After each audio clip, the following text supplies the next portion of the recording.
හැමදෙනාම ආයුබෝවන් කියලා පිළිගන්නවා විසරන්ට් ඉන්ස්ටිටියුට් හි තවත් වීඩියෝ සීරීස් එකකට. මේ වීඩියෝ සීරීස් එකේදී අපි කතා කරන්න බලාපොරොත්තු වෙන්නේ වෙබ් ඩිසයිනින්, වෙබ් ඩෙවලොපින් වලදී නැතුවම බැරි ටෙක්නොලොජිස් දෙකක් වෙන HTML සහ CSS ගැන.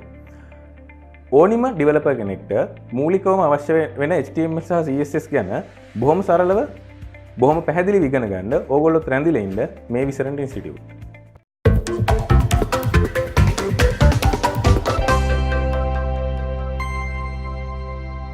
අපි බලමු ඇයි HTML සහ CSS මේ සීරීස් එකට අපි භාවිතා කරන්න කියලා. ඔයා අනාගතයේදී මොන ටෙක්නොලොජි එක භාවිතා කරලා වෙබ්සයිට් ඩෙවලොප් කරත්, වෙබ්සයිට් ඩිසයින් කරත් ඔයාට අන්තිමේදී මූලික එලිමන්ට්ස් වලට එන්න සිද්ධ වෙනවා. HTML සහ CSS කියලා කියන්නේ වෙබ්සයිට් ඩෙවලොපින් සහ ඩිසයිනින් වලදී භාවිතා වෙන මූලිකම ටෙක්නොලොජිස් දෙක. මේ ටෙක්නොලොජිස් දෙක හරියට දන්නවා නම් ඔයා කවදා හරි දවසක ලොකු ටෙක්නොලොජි එකක කියන්නේ අපි කියන්නේ අමාරු ටෙක්නොලොජි එකක හිර වුණොත් අපව ඔයාට මුලට ඇවිල්ලා නිවැරදි කිරීම කරගෙන යන්න පුළුවන්. එහෙනම් අපි පටන් ගමු. මේ සීරීස් එකේදී අපි කතා කරන පළවෙනි මාතෘකාව basics of HTML. එතෙන්දී අපි කතා කරනවා HTML කියන්නේ මොකක්ද? HTML කියන එක කොහොමද හැදුනේ? එතකොට HTML වලින් කොහොමද අපේ පළවෙනි page එක හදාගන්නේ? HTML element එකක් කියන්නේ මොකක්ද? HTML attribute එකක් කියන්නේ මොකක්ද? HTML වලදී අපි කොහොමද text formatting කරන්නේ? headings කියන්නේ මොනවද? images දාන්නේ කොහොමද? ටේබල් එකක් දාන්නේ කොහොමද? ලින්ක්ස් එක්ක වැඩ කරන්නේ කොහොමද? ලිස්ට් එක්ක වැඩ කරන්නේ කොහොමද? ෆෝම්ස් එක්ක වැඩ කරන්නේ කොහොමද? එතකොට කලර්ස් එක්ක වැඩ කරන්නේ කොහොමද? ෆ්‍රේම්ස් කියන්නේ මොනවද? කමෙන්ට්ස් කියන්නේ මොනවද? කොහොමද හරියට කමෙන්ට් එකක් දාගන්නේ? අපි මොනවද කමෙන්ට් දාද්දී භාවිතා කරන best practices? ඒ වගේ දේවල් අපි HTML basic කියන මාතෘකාව යටතේ කතා කරනවා. HTML basic කියන මාතෘකාවට පස්සේ අපි කතා කරනවා HTML වල තියෙන advanced මාතෘකා. ඒක අපි මුලින්ම පටන් ගන්න HTML5 වලින්. එතකොට අපි එතෙන්දී කතා කරනවා මොකක්ද HTML5 කියලා කියන්නේ? ඇයි අපි මේ HTML5 දැන් භාවිතා කරන්නේ? මොනවද තියෙන වෙනස්කම්? එතකොට HTML5 වෙද්දි කොහොමද page structure එක වෙනස් වුනේ? header එකක් ආවා, footer එකක් ආවා, nav bars ආවා, article, section ඒ වගේ දේවල් වෙන් වුනේ HTML5ත් එක්ක. ඊට පස්සේ අපි කතා කරනවා audio tag එකක්, video tag එකක් කොහොමද භාවිතා කරන්නේ? ඒවයි controllers කොහොමද භාවිතා කරන්නේ? ඔයා website එකකට audio එකක්, video එකක් දානවා නම් මොන වගේ format වලින්ද ඒක දාන්න ඕනි? මොන වගේ standard එකකටද ඒක තියෙන්න ඕනි? දේවල් ගැන ඊට පස්සේ අපි කතා කරනවා.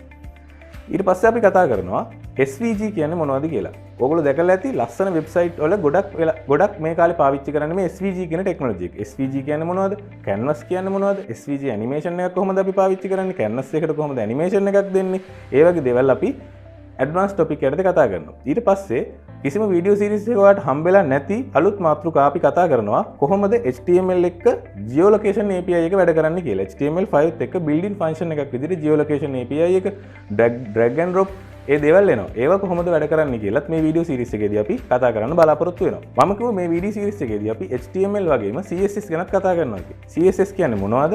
ඇයි අපි CSS පාවිච්චි කරන්නේ? කොහොමද CSS වලින් ස්ටයිල් කරගන්නේ? CSS පාවිච්චි කරාට අපිට basically CSS වලින් විතරද අපේ වෙබ් බ්‍රවුසර් එකේ පෙන්න වෙබ් පේජ් එක ස්ටයිල් වෙන්නේ? ඒ වගේ වැදගත් මාතෘකා, ඒ වගේ ඉන්ටරෙස්ටිං මාතෘකා ගැන අපි CSS යටතේ කතා කරනවා. එතෙන්දී කොහොමද වෙබ්සයිට් එකකට අපි CSS ඇප්ලයි කරගන්නේ? එතකොට වෙබ් CSS භාවිතා කරලා කොහොමද අපි ටෙක්ස්ට් ෆෝමැටිං කරගන්නේ? එතකොට ටෙක්ස්ට් ඩෙකරේෂන්, ටෙක්ස්ට් වල ඉන්ටෙන්ට් හදාගන්නේ කොහොමද? ටෙක්ස්ට් ෂැඩෝ, එතකොට ටෙක්ස්ට් ට්‍රාන්ස්ෆෝම් කරන්නේ කොහොමද? එතකොට ෆොන්ට් ෆැමිලි එකක් කොහොමද පාවිච්චි කරන්නේ? ෆොන්ට් සයිස් හදාගන්නේ කොහොමද? ෆොන්ට් ස්ටයිල් හදාගන්නේ කොහොමද? ලෙටර් අතර ස්පේස් හදාගන්නේ කොහොමද? අපි HTML වලින් භාවිතා කරපු HTML ටැග් වලට වඩා සෑහෙන කස්ටමයිසබල් විදිහට මේ CSS වලින් අපිට පුළුවන් වෙනවා ස්ටයිලින් කරගන්න. ඒ දේවල් කරගන්නේ කොහොමද කියලා අපි කතා කරනවා.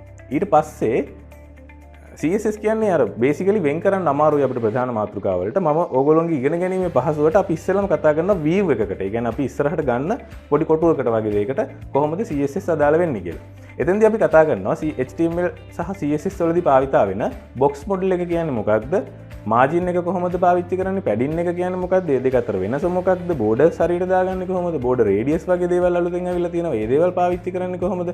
බෑග්ග්‍රවුන්ඩ් එක කොහොමද වැඩ කරන්නේ? බෑග්ග්‍රවුන්ඩ් එකට ඉමේජ් එකක් දාගන්නේ කොහොමද? බෑග්ග්‍රවුන්ඩ් ඇටැච්මන්ට් කියන්නේ මොනවද? ඊට පස්සේ මවුස් කර්සර් එක කස්ටමයිස් කරනවා වගේ දේවල් කරන්නේ කොහොමද? ඊට පස්සේ ලිස්ට් එකක් කොහොමද ස්ටයිල් කරන්නේ CSS පාවිච්චි කරලා? ටේබල් එකක් කොහොමද ස්ටයිල් කරන්නේ CSS පාවිච්චි කරලා? මේ වගේ දේවල් කතා කරනවා. ඊළඟ මාතෘකාවෙන් අපි බලාපොරොත්තු වෙනවා වෙබ් පේජ් එකක් ඩිස්ප්ලේ වීමට අදාළව CSS වලින් අපිට කරන්න පුළුවන් දේවල් ගැන කතා කරන්න. එතෙන්දී අපි කොහොමද වෙබ් පේජ් එකක එලිමන්ට් එකක් ඩිස්ප්ලේ කරන්නේ? එලිමන්ට් එකක විසිබිලිටි එක නැති කරන්නේ? ඊට පස්සේ එලිමන්ට් එකක් හරියට පොසිෂන් කරන්නේ කොහොමද? ෆ්ලෝට් කියන්නේ මොකක්ද? ඕවර්ෆ්ලෝ කියන්නේ මොකක්ද? Z ඉන්ඩෙක්ස් එක කියන්නේ මොකක්ද? මේ වගේ මාතෘකා ගැන කතා කරනවා.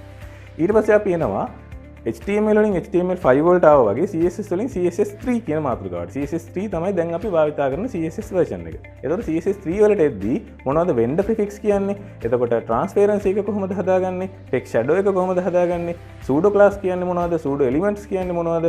word web වගේ දේවල් කොහොමද අපි පාවිච්චි කරන්නේ? එතකොට ඔයා කොහොමද පාවිච්චි කරන්නේ? දැන් ඔයාගේ web browser එකේ නැති font එකක් ඔයාලට පාවිච්චි කරන්න ඕන නම් ඒ වගේ custom fonts අපි කොහොමද පාවිච්චි කරන්නේ? මේ වගේ දේවල් අපි එතෙන්දී ඉගෙන ගන්නවා. ඊට පස්සේ වෙබ් පේජ් එකක තියෙන බෑග්ග්‍රවුන්ඩ් එක ඔරියන්ටඩ් දේවල්. ඒ කියන්නේ opacity එක හදන්නේ කොහොමද? gradient එකක් වගේ දෙයක් දාගන්නේ කොහොමද? මේ වගේ දේවලුත් අපි මේ අපේ CSS කියන කෝස් එක යටතේ කතා කරනවා. ඊට පස්සේ හැමෝම ආසාවෙන් බලන ඇනිමේෂන් වෙබ්සයිට් වල කොහොමද ඩෙවලොප් කරන්නේ? ඒ ඇනිමේෂන් CSS භාවිතා කරලා හදන්න පුළුවන් සීමාවට නිකන් අපි CSS වලින් ඇනිමේෂන් ගැන කතා කරනවා. එතෙන්දී transition, transformation, keyframe animation, 3D transform මේ වගේ මාතෘකා ගැනත් අපි කතා කරනවා.